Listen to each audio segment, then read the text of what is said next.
come after me. Come after my child. I swear to God, I will kill you. Margaret's life is in order. She is capable, disciplined, and successful. Everything is under control. That is, until David returns, carrying with him the horrors of Margaret's past. That's the official IMDb synopsis, and I'm going to leave it at that, because the trailer does a very good job of concealing a lot of this movie. If you're watching this, it means that something went wrong.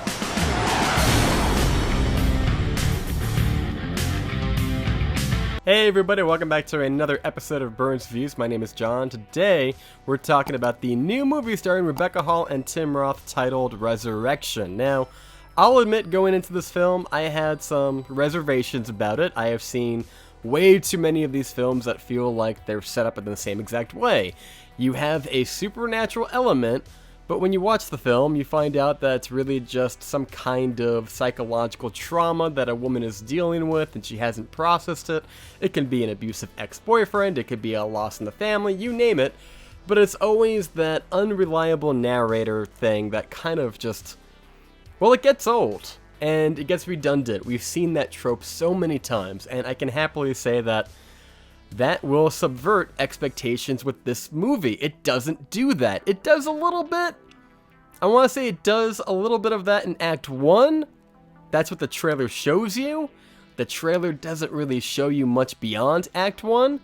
So without going into spoilers, I'm happy to say that Andrew Siemens, who is in his second sophomore film, doing this film as a writer-director, does not do that, which made this a very refreshing film to watch. Yes, that trope is implemented into the film, but it only takes up the first act. At the end of the first act, the movie takes a turn. A very delightful turn. Well, not delightful, but as an audience member, it was delightful. It was refreshing, because now, just like our main character, I am on the edge of my seat, thinking to myself, where is this going? Which is exactly what you want from a movie. So many times you watch these movies and they're just, the whole trailer is the whole movie. I've had that problem with a lot of movies lately, and it makes the movies kind of boring to watch. That doesn't do it here, and I gotta say Andrew Siemens, who wrote and directed it, did a fantastic job writing it out, pacing it out. It moves at a very quick pace, despite the fact that most of the scenes feel like a theater production of just two characters talking to each other in very dim, grungy kind of settings, like very dim lighting. You know, we're kind of giving off the atmosphere of a little bit of depression and grief and what have you, that Rebecca Hall is amazing at. Granted, you might have to be in the right mindset, but she is fantastic, which brings me to the strongest element of this film is the performances by both Rebecca Hall and Tim Roth. If you've seen me talk about The Night House, you know exactly how I feel about Rebecca Hall. I feel like she's highly underrated. She is bringing a level of quality of acting that I have not seen in a lot of major movies lately. You know, unlike certain movies. We gotta get you off this plane! What? Yeah, I just watched Jurassic World Dominion at home. It was bad. And you watch these movies again and again and you're like, oh my god, yeah, I know the actors, I know the IP, but it's so boring. And you can tell they're just there for a paycheck. What? Speaking of being there for a paycheck, let's talk about Tim Roth for a minute, because I really thought that was going to be the case with his performance here, because, you know, you see him in the trailer and you're like, all right, he's this ominous kind of force and you don't know if he's evil, you don't know if he's good, and Tim Roth delivers one of the best performances that I've seen him deliver in years, easily over a decade. You know, it's like, I know he's doing a paycheck with playing Abomination again from the Hulk movies, from the MCU. Great, good, whatever. I find those movies to be kind of dull at this point. I haven't really been into them after Endgame. I've been kind of snoozing through everything on Disney+. It's kind of just like, meh. WandaVision was great, Loki was okay.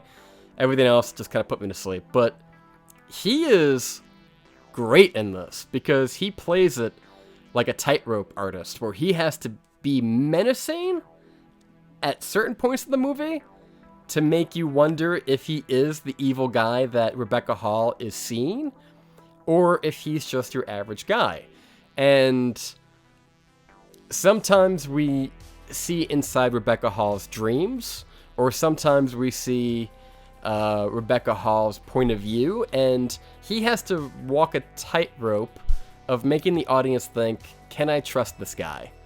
And it kind of holds you there for a while, and eventually we do find out what this guy's deal is, and Tim Roth really does bring it.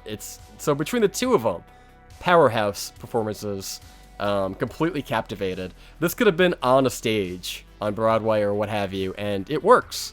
You don't need big flashy scenery, you don't need set pieces, you don't need to go somewhere extravagant and get those aerial drone shots. You can just have two actors interact with each other, talking about engaging topics, and you could have, a taupe background and completely be captivated by it. I think that speaks very loudly to how good Rebecca Hall and Tim Roth are in this movie. That is the biggest positive. So going into, I don't want to say negatives, but let's talk about the story a little bit. And again, I have to tiptoe around this. Like I said, very original. The third act is a bit holy shit. And I'll just leave it at that. And I think it will keep you guessing until the very end. I'll be honest, this movie has been living in my head rent-free since I saw it yesterday. And I'm still thinking about those little details. What mattered, what didn't matter, how does it all add up? And I think repeated viewing is going to be a thing that is not necessarily expected, but something that you're going to get a lot of value out of, because you might look at things from a different point of view. Maybe you see things from a different character's point of view. Or maybe you go, well, what if this is what's really is going on? It is a bit of a mystery box, and it does provide answers. There is closure, but I think you can enjoy it in repeated viewing, and I love movies like that. Moving on, as far as the score, the gimmick, does it accomplish what it sets out to do?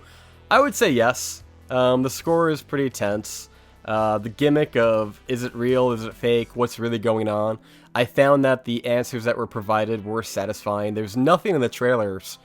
That's why I'm speaking pretty openly about this. There's nothing in the trailers that would give you enough information to piece together what is actually going on. You have to watch the movie. Love it. Love it. And, I'll be honest, I'm having a hard time coming up with anything that's really bad about this movie. I'll admit there's better movies that are better made with a bigger production value, but it is a smaller indie kind of suspenseful thriller, something that we haven't really seen in quite some time. And Rebecca Hall is just great. So, all that said, I'm going to give this movie an 8 out of 10. There is one scene, I will say, that is very much not what you think of when you think of a suspenseful thriller, but something that makes you think of body horror, right? That's a bit graphic, I'll admit. It may not be for everybody, but if you do give it a go, just keep in mind, it's very brief. Just look away. Count to 3, look back, you'll be fine. I really like this movie, and that's why I'm sticking by my 8 out of 10. Swing by Friday, we're going to be talking about spoilers, where I can speak very freely about everything that happens in this movie, my interpretation of this movie, some director's comments about what they were going for and what they actually did pull off. And this is a movie that I really want to have a conversation with you guys about down in the comments. I want to know what you guys thought leaving this movie, because I was delighted to have a lot of different thoughts about it. I love that it's something that, it's a movie you can think about long after it's done.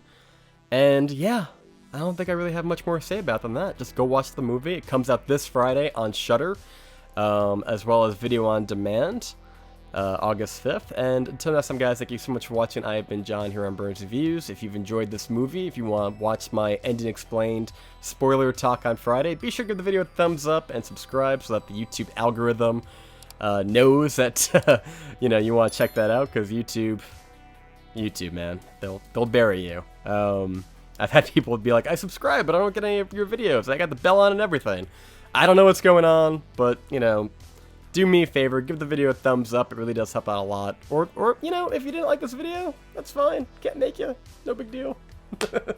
Until next time, guys, thank you so much for watching. I've been John, and I will see you next time.